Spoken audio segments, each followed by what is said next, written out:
بسم الله الرحمن الرحيم. ايش بك انت؟ ايش بك خبل؟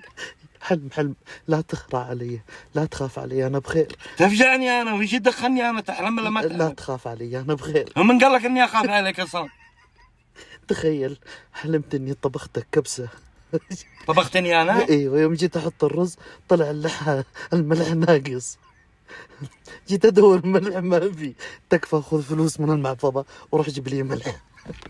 اروح اجيب لك ملح تحطني كبسه لك تاكلني؟ تكفى. حق البهارات اللي خسرتها، بعدين بهارات غالية. الله يجعلها في بطنك بالسم العاري. اقول انتبه لنفسك، جيب الملح وارجع على القدر.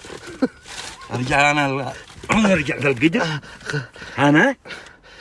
لا تخاف علي، انا بخير. ومن قال لك اني بخاف عليك اصلا؟ من قال لك اني بخاف عليك؟